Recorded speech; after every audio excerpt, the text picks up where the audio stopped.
चाहता हूं कि हमारा प्रभु कभी नहीं बदलता, वो हमेशा साथ रहता है। Praise the Lord.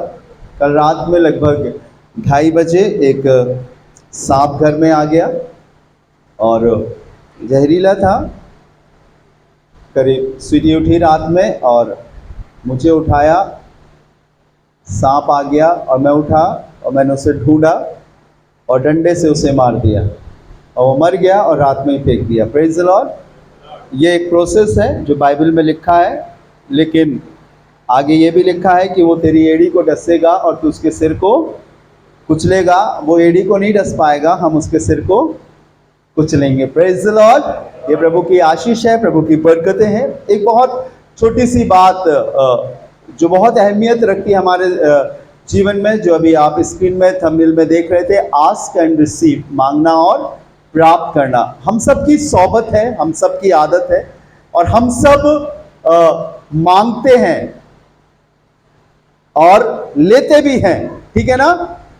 हर किसी ने कभी ना कभी किसी ना किसी से मांगा है और उससे मिला भी है। कई चीजें नहीं मिली हैं, लेकिन ये हमारे जीवन का एक दस्तूर बन गया है। थोड़ा सा ध्यान देंगे, बहुत देर बात नहीं करूंगा, 10 मिनट के अंदर खत्म कर दूंगा ताकि आप जान सको। और आपको मालूम है परमेश्वर का स्वभाव देना है और इंसान का स्वभाव मांगना है। परमेश्वर देता है और इंसान ग्रहण करता है। बाइबल में मांगने और देने के विषय में, प्राप्त करने के विषय में बहुत जगहों पर लिखा है, लेकिन एक बहुत अहम बात है जो यूहन्ना 16वें अध्याय के 24वें पद में लिखा है। John chapter 16 verse 24। यूहन्ना पढ़िएगा 16वां अध्याय, उसका 24वां पद। कोई भी बहन भाई पढ़ दीजिए, देखिए जहां से भी आप, अगर जोर की आवाज है तो आप पढ़े। देखिए बहुत चिर परिचित सी आयत है जिसे आपने कई बार सुना होगा। जल्दी से पढ़ दें, यूहन्ना 16:24 जी। अब तक तुमने मेरे नाम से कुछ नहीं मांगा। अगर ये सवाल आपसे कहा जाए और खुदावंद आपसे कहे कि तुमने मेरे नाम से कुछ नहीं मांगा, तो आप ये कहोगे नहीं प्रभु, हमने तो बहुत चीजें मांगी। लेकिन यहां पर एक नाम जुड़ा है, यीशु नाम, कि अब तक तुमने मेरे नाम से कुछ नहीं मांगा। आगे, मांगो तो पाओगे ताकि तुम्हारा आनंद पूरा हो जाए। मांगोगे तो पाओगे और उसका रिवॉर्ड क्या है? ताकि तुम्हारा आनंद क्या हो जाए? पूरा हो जाए। मैं आपसे एक सवाल पूछना चाहता हूं, हमने अब तक मांगा या नहीं मांगा? मुझे बताइए, कितने लोगों ने मांगा? जरा हाथ उठाइए। Very good. किसी ने शांति मांगी, किसी ने प्रेम मांगा, किसी ने पैसा मांगा, किसी ने घर मांगा, तमाम चीजें मांगी और आज तक हम मांगते आ रहे हैं, ठीक है ना। दूसरा सवाल, मांगा तो क्या मांगा? ठीक है ना, मांगा तो क्या मांगा? अगर आप किसी सब्जी की दुकान पर जाओ और कहो मुझे 1 किलो हथौड़ा दे दो, तो क्या सब्जी वाला आपको हथौड़ा देगा? वो तो सब्जी देगा। मांगा तो क्या मांगा? बहुत थोड़ा सा फोकस कीजिए खुदा के कलाम पे, जो रेवोल्यूशन मुझे मिला है मैं शेयर कर रहा हूं आपसे। तीसरी बात, क्या मांग पूरी हुई है या हम सिर्फ अपने मन को ये संतोष देकर चले आए हैं, शायद अभी प्रभु की मर्जी नहीं है, पता नहीं, आज नहीं तो कल मिल जाएगा। मांग, हमारी इच्छा जो हमने मांगा, क्या वो पूरा हुआ है? चौथी बात, और अब तक जो मांगा आपको मिल गया, क्या वो अब तक आपके पास है या हमने उसे लूज कर दिया है? ये सिर्फ मांगने के विषय में कुछ तथ्य हैं जो शब्द के पीछे हैं। आपने मांगा, आपको मिल गया, क्या वो चीज अब तक आपके पास है? अगली बात, या फिर वो आपके पास नहीं है। हम भ्रम में जी रहे हैं कि हमें लग तो रहा है कि वो है, पर हकीकत में वो हमारे पास नहीं है। क्योंकि जो चीज वो हमें दे रहा है, मैं आपसे बोलूं, आपने आइसक्रीम मांगी तो आप अपने पास आइसक्रीम कितनी देर तक रख सकते हो? जब तक वो घुलेगी नहीं। लेकिन आपको मालूम है कि वो घुल जाएगी। आपने कभी आइसक्रीम की ब्रिक खरीदी हो या कैन खरीदा हो तो हम लोग रख देते हैं और जैसे हमें मौका मिलता है हम खाते हैं। थोड़ी सी भूमिका बांध रहा हूं ताकि आप खुदा को समझ सके, कलाम को समझ सके। अगर आपने मांगा है तो वो आपके पास है या नहीं है। आइसक्रीम का एक टाइम पीरियड है कि जब तक वो हवा में रहेगी वो घुलती जाएगी, लेकिन फ्रिज में रख दो तो वो थोड़ा और लंबे समय तक चलेगी। जो आपने मांगा है, क्या आप उससे संतुष्ट हो, तृप्त हो, संतुष्ट हो, या अभी भी आपके अंदर ये इच्छा है कि आप और मांगो और मांगो और मांगो? अगला सवाल, क्या आपकी मांगी हुई चीज आपको संतुष्ट कर रही है, भरपूरी दे रही है, या लग रहा है कुछ कमी है इसमें और हम ये सोच रहे हैं कि अभी थोड़ा मिला है, बाद में हमें और मिल जाएगा? हम अपने मन को तमाम जवाबों से संतोष दे रहे हैं, अपने दिल, अपनी आत्मा को। अगला सवाल, पूरा आनंद या पूरी संतुष्टि आपको मिली है या नहीं मिली है? यहां पर मैं किसी इंसान की बात नहीं कर रहा हूं, मैं किसी मनुष्य के द्वारा रचे गए किसी आकृति, प्रकृति या मूर्ति की बात नहीं कर रहा हूं। मैं उसकी बात कर रहा हूं जिसने आपके जीवन की प्रत्येक बातों को बहुत, आपके जिस्म, आपके रूह, आपके प्राण को बहुत समय लेकर, बहुत कारीगरी से बनाया है। अपना नक्श, अपना आकार आप में उतार दिया है। सब चीजें उसने आपके लिए बहुत आराम से, आप ये ना सोचे कि छठवें दिन अगर मनुष्य बना तो 24 घंटे में उसने मनुष्य को बना दिया। नहीं, बहुत दिन लगे हैं। बाइबल के अनुसार एक दिन 1000 वर्षों के बराबर और 1000 वर्ष एक दिन के बराबर हैं। एक दिन शायद हमारे हिसाब से या हमारे घंटों के हिसाब से आंख बनाई हो, नाक बनाई हो। उसने सारी धमनियां, सारी नसें, एक भी चीज बोलकर नहीं बनाई, याद रखिएगा। 5 दिन तक उसने सृष्टि की संरचना बोलकर करी, लेकिन छठवें दिन उसने छूकर, टच करके अपने स्वरूप में, अपनी सीरत में मनुष्य को बनाया। और आज मैं उसी परमेश्वर की बात कर रहा हूं।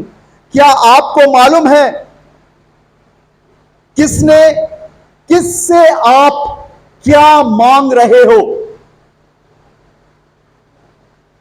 क्या आपको मालूम है आप परमेश्वर से क्या मांग रहे हो? या हम वही चीज मांग रहे हैं जो दुनिया के लोग चौराहे पर और भीड़ में खड़े होकर मांग रहे हैं? ये हमें मालूम होना चाहिए कि हम क्या मांग रहे हैं। या हमने आज मांगा और मांग के हम भूल गए कि हमने क्या मांगा था, और हमें जब मिल गया तो हम बहुत जय जयकार करने लगे और हम भूल गए कि परमेश्वर ने हमारे लिए यह समय नियुक्त किया था कि मैं उसको यह चीज दूं। और हम सिर्फ ये बोलकर टाल गए कि हमने सिर्फ आशीष मांगी थी और प्रभु ने हमें दे दी। अगला सुनिएगा, क्या आप यीशु नाम को जानते हैं? यह कुछ शब्दों का नाम नहीं है। यह नाम वो नाम है जिसके विषय में सारी कायनात, सारी सृष्टि, दुनिया के प्रतिष्ठित, ज्ञानवान, वरन सारे ग्रंथ इस बात को भी कहते हैं कि सिर्फ एक ही नाम है और वो नाम है यीशु नाम, जिसके लिए अभी हम गा रहे थे। क्या आप यीशु नाम को जानते हैं? अगर जानते हैं तो क्या उसे देवी देवता भगवान का रूप देते हैं? सारी सृष्टि उसी में समाई है और उसकी मर्जी के बिना पत्ता भी नहीं हिलता। हमरे और आपको यह जानना जरूरी, बहुत इंपॉर्टेंट है। और 10वीं चीज जो अंतिम है वो ये है, क्या आप जानते हैं कि प्रभु यीशु मसीह परमेश्वर है?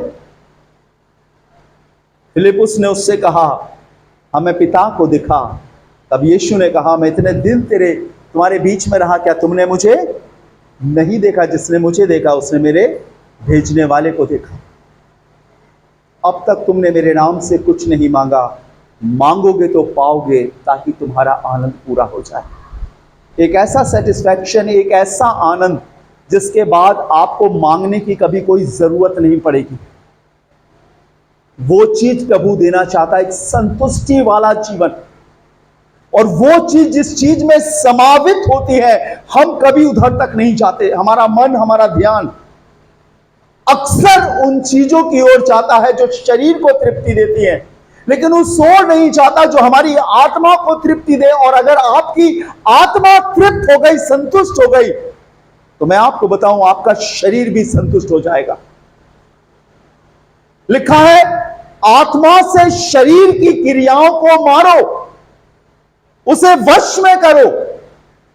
और आज हम शारीरिक चीजों को मांग रहे हैं। मोस्टली, ज्यादातर हम गवाही ये सुनते हैं कि प्रभु ने मुझे ऐसी आशीष दी, ऐसी आशीष दी, ऐसी आशीष दी, ऐसी आशीष दी, और ये चीज मेरी पूरी हो गई। वो होगी जब आप खुदा की प्रेजेंस में आ गए हो, तो वो पिता, वो परमेश्वर, उसका पुत्र आपके लिए सब कुछ पूरा करेगा। समय दर समय सब कुछ पूरा करेगा। आपको मांगना नहीं है, आपको वो चीज मांगना है जो आपको संतुष्ट कर सकती है। और आप उससे दूर हो, बहुत दूर हो। क्या आपने कभी अपने जीवन में ये फील किया, एहसास किया कि मैंने ये चीज मांगी भी नहीं थी, फिर भी मुझे मिल गई? एहसास किया क्या कभी? बताइए मुझे, एहसास किया? हाँ, उस जगह पर आपको आना है कि आपको बोलना ना पड़े और वो आपके लिए सब कुछ मुहैया कर दे। Praise the Lord. ये आयत जो बता रही है, यीशु मसीह ने कहा, अब तक तुमने मेरे नाम से कुछ नहीं मांगा। मांगा है लोगों ने, लेकिन वो चीज नहीं मांगी जो खुदा देना चाहता है। वो चीज नहीं मांगी जो उसके पास रखी हुई है और जो वो तैयार है देने के लिए। और अगर हम उस जगह पर पहुंच भी गए, मान लीजिए, तो बहुत सारी चीजें हमारे पास रुकावट बनकर आ गई। हमारा परिवार, हमारे दोस्त, हमारी जिम्मेदारियां, हमारे अपने और पराये लोग, समय, हम नहीं पहुंच पाए। और हमने बहुत जतन किया तो थोड़ा सा अभिषेक हमें मिल गया, थोड़ा सा टच मिल गया, लेकिन अभी हम तृप्त नहीं हुए, अभी हम भरपूर नहीं हुए हैं। यीशु चाहते हैं कि तुम्हारा आनंद पूरा हो जाए। Hallelujah, hallelujah, hallelujah. एक ऐसी चीज मिल जाए कि उसके बाद कुछ मांगने की ही जरूरत ना पड़े। हम सब के अंदर ये जिज्ञासा होनी चाहिए, हम सब के अंदर ये सोच होनी चाहिए। और वो मालूम क्या है? मालूम वो चीज क्या है? लिखा है, जब तुम बुरे होकर अपने बच्चों को अच्छी वस्तुएं देना जानते हो, तो तुम्हारा स्वर्गीय पिता अपने मांगने वालों को, जोर से बोलिए, अपने मांगने वालों को पवित्र आत्मा क्यों कर ना देगा? Praise the Lord. नए नियम में जब यीशु मसीह ने देने की बात करी, तो उसने रोटी, कपड़ा और मकान देने की बात नहीं करी। आप पढ़िएगा, जगह जगह, जहां जहां उसने कहा है, तो सिर्फ एक ही बात की ओर कहा है, इशारा दिया है, वरन खुले शब्दों में कहा है, मेरे बाद एक सहायक आने वाला है, मैं पिता से विनती करूंगा। उसने कहा है, जब पवित्र आत्मा तुम पर आएगा तो तुम सामर्थ पाओगे। उसने कहा है, जब तक मनुष्य जल और आत्मा से, जगह जगह आप देखिए, मनुष्य शारीरिक आशीषों के कारण प्रभु के पीछे जाते थे, लेकिन प्रभु उन्हें अलग देना चाहते थे। वो रोटी भी खिलाते थे, वो चंगा भी करते थे, वो बीमारों को अच्छा करते थे, दुष्ट आत्माओं को निकालते थे, मुर्दों को जिलाते थे। लेकिन लास्ट का इंटेंशन उसका क्या होता था? भीड़ उसके पीछे चलती थी। अभी पास्टर जी बता रहे थे, कितनी हजार भीड़ों को खिलाया। अभी कितनी हजार की भीड़ों को खिलाया? ये वाले 4000 थे, 5000 दूसरी बाल खिलाया था। और कितने टोकरे बचे थे? 7। उस वाले में बचे थे 12। 2 जगह है। और लोग खाने के लिए उसके पीछे आते थे, आते थे, आते थे, आते थे। और जब भीड़ बढ़ने लगी, यीशु ने इस रोटी के विषय में ना करके उसने कहा, जीवन की रोटी मैं हूं, यदि कोई इस रोटी को खाएगा तो फिर कभी भूखा ना होगा। उसका इंटेंशन, उसका उद्देश्य यह होता था कि वो किसी ना किसी तरीके से लोगों को तृप्त कर दे। कहा था फिर भूखा ना होगा। उसने कहा जीवन का जल मैं हूं, सामरी स्त्री से कहा उसने। और मालूम क्या कहा? यूहन्ना 4 अध्याय के 10वें पद में लिखा हुआ है, यीशु ने उत्तर दिया। यूहन्ना 4 अध्याय 10वां पद पढ़िएगा जल्दी से। यीशु ने उत्तर दिया। क्या उत्तर दिया? यदि तू परमेश्वर के वरदान को जानती और यह भी जानती कि वो कौन है जो तुझसे कहता है मुझे पानी पिला, और तू उससे मांगती और वो तुझे जीवन का जल देता। ये सिर्फ जल देने की बात नहीं थी। आकाश एक गिलास पानी देना, दीदी एक गिलास पानी देना, भैया पानी देना थोड़ा। हम मांगते हैं, पानी पीते हैं, क्या हमें दोबारा प्यास लगती है? लगती है। ये आयत अभी पूरी नहीं हुई है, ये बात अभी खत्म नहीं हुई है। अगली आयत पढ़िए, 11वां पद जी, सुनिए क्या लिखा है। स्त्री ने उससे कहा, हे प्रभु तेरे पास जल भरने को तो कुछ भी नहीं है और कुआं गहरा है, तो फिर वो जीवन का जल तेरे पास कहां से आया? 12वां पद लगाइए, देखिए आगे लिखा हुआ है, क्या तू हमारे पिता याकूब से बड़ा है जिसने हमें ये कुआं दिया और आप ही अपने संतान और अपने डेरों समेत उसमें से पिया? आगे लिखा हुआ है, यीशु ने उसको उत्तर दिया कि जो कोई ये जल पिएगा, अब सुन लीजिए, जो कोई ये जल पिएगा वो फिर प्यासा होगा। कौन सा जल? कुएं का जल जो आप पी रहे हो। लेकिन अगली आयत बताइए, लिखा परंतु जो कोई उस जल में से पिएगा जो मैं उससे दूंगा वो फिर अनंत काल तक प्यासा ना होगा। संतुष्ट, फुलफिल, भरपूर। मैं आज मेरे आराधना करने का, प्रभु की खिदमत करने का उद्देश्य यही है कि उन लोगों को जल तक पहुंचाऊं जो अनंत जीवन देता है। हालेलुया। फिर कोई प्यास ना रहे, फिर कोई अभिलाषा ना रहे, सिर्फ आप उस दायरे में आ जाओ, झुंड में आ जाओ, और जो चीज आज दुनिया मुंह से मांग रही है वो आपको उस हुजूरी में मिल जाए। Hallelujah, hallelujah. यह है मांगना और प्राप्त करना। और आगे क्या लिखा हुआ है? फिर वो अनंत काल तक प्यासा ना होगा, परंतु जो जल मैं उसे दूंगा वो उसमें एक सोता बन जाएगा और जो अनंत जीवन के लिए उमड़ता है। कोई है ही नहीं उसके आगे जवाब। जो वो आपको देने चाह रहा है, जो आपको देना चाह रहा है। हम क्या मांग रहे हैं साहब? जो आप मांग रहे हैं उसमें कष्ट है, जो आप मांग रहे हैं उसमें पीड़ा है। बाइबल में लिखा है, परमेश्वर के वचन में, मुझे बड़ा ताजुब लगता है इस बात को जानकर। 1 तीमुथियुस 6वां अध्याय 10वें पद में लिखा है। 1 तीमुथियुस 6वां अध्याय 10वां पद, देखिए क्या लिखा हुआ है, गौर से सुनिएगा। 1 तीमुथियुस 6वां अध्याय 9वां और 10वां पद पढ़िएगा। 1 तीमुथियुस 6, 9 and 10, 9वां और 10वां पद, देखिए क्या लिखा हुआ है, सुनिएगा। पर जो धनी होना चाहते हैं वे ऐसी परीक्षा और फंदे और बहुतेरे व्यर्थ और हानिकारक लालसाओं में फंसते हैं जो मनुष्यों को बिगाड़ देती है और विनाश के समुद्र में डुबो देती है। 10वां पद पढ़िएगा, लिखा है, क्योंकि रुपये का लोभ, रुपया बुरा नहीं है, लोभ बुरा है। क्या आपने पढ़ा नहीं कि अय्यूब के हाथों के कामों को परमेश्वर ने इतना बरकत दी कि अय्यूब के बराबर कोई धनवान ना था? लेकिन यदि हम रुपये को गलत तरीके से कमा रहे हैं, प्रभु के पास ज्यादातर लोग इबादत करने इसीलिए आ रहे हैं ताकि उनका पैसा बढ़ जाए। 2000 देते हैं और 2 लाख की आशा रखते हैं। लोभ। मैं आपको उस प्रेजेंस की बात बताना मांग रहा हूं, संतुष्टि की बात बताना मांग रहा हूं। जब आप खुदा की हुजूरी में आ जाओगे, पवित्र लोगों की संगति में आ जाओगे, पवित्र आत्मा से भरे लोगों के बीच में आओगे, आपको अपने जीवन की फिक्र करनी नहीं पड़ेगी। सारे स्लॉट उसने बना रखे हैं कि जब आप 1 साल विश्वास योग्यता से चलोगे, 2 साल विश्वास योग्यता से चलोगे, 3 साल विश्वास योग्यता से चलोगे और चलते जाओगे, वो चीज आपके संग जुड़ती जाएगी। Hallelujah, hallelujah, hallelujah. लेकिन यदि हम लोभ करके लालच स्वरूप आएंगे तो हम सिर्फ मांगते रहेंगे, मांगते रहेंगे। साहब उसके नाम में इतनी सामर्थ्य है कि थोड़ा मिल जाएगा, लेकिन आप संतुष्ट नहीं होगे, आप भरपूर नहीं होगे। और इसीलिए बाइबल बताती है, अब तक तुमने मेरे नाम से कुछ नहीं मांगा। मेरे नाम में एक चीज है जो मैंने तुम्हारे लिए रखा है।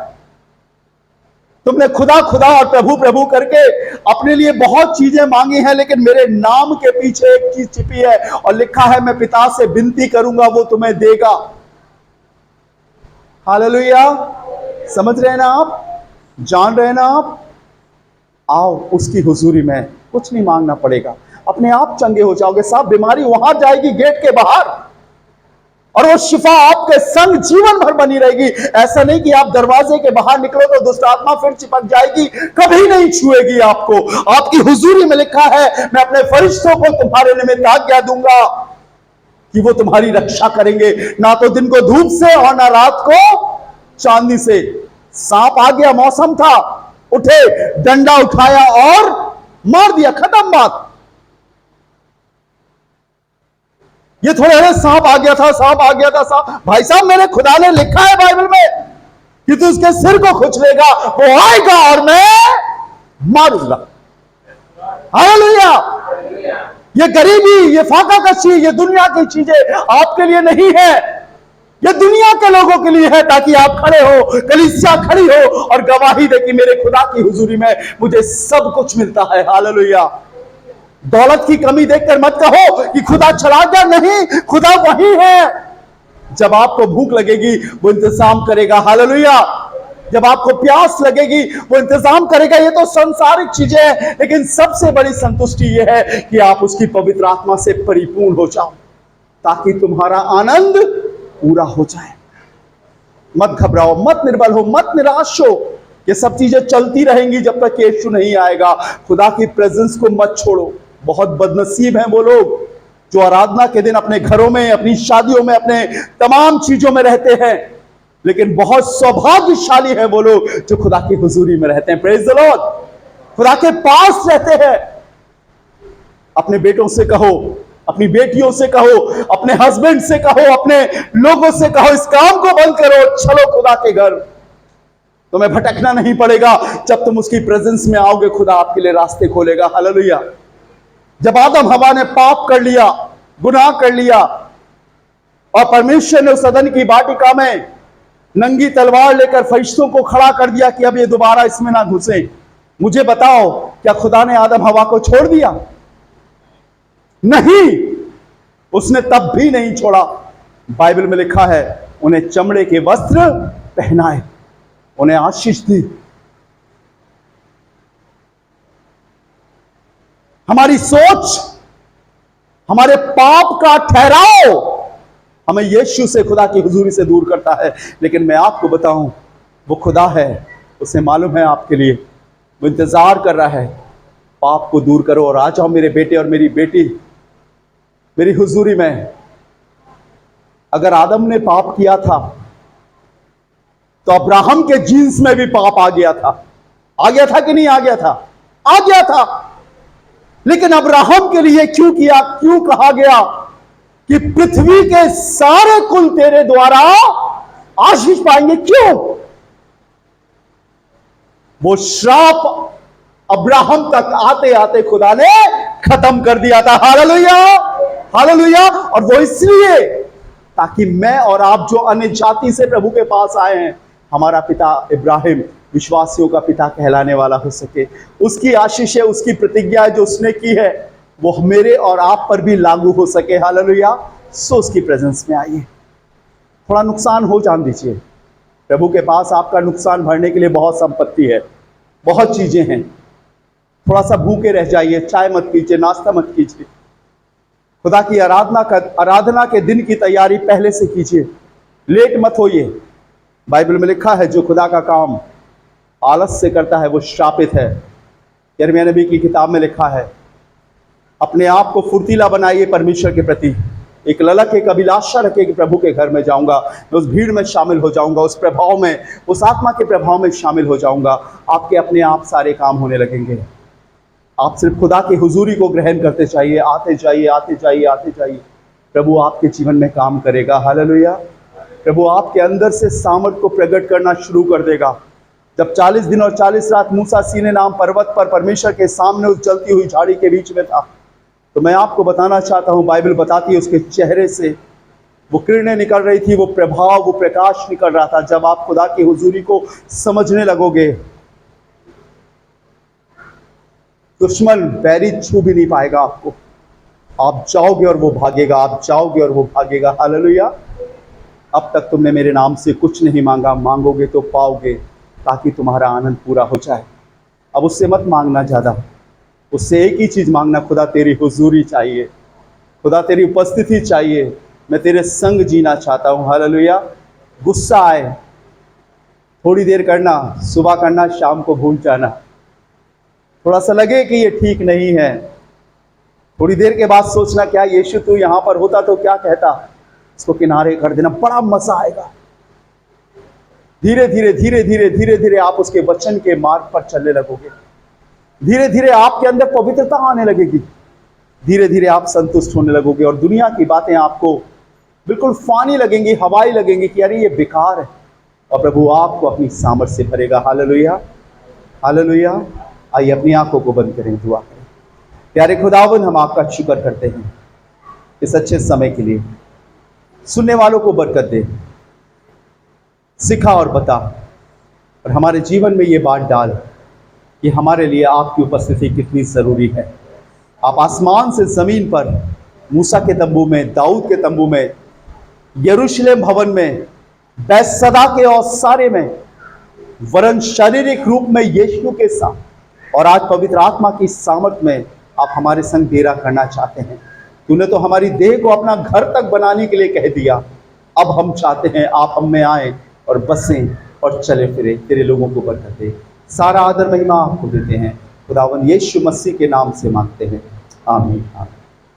Praise the Lord, hallelujah.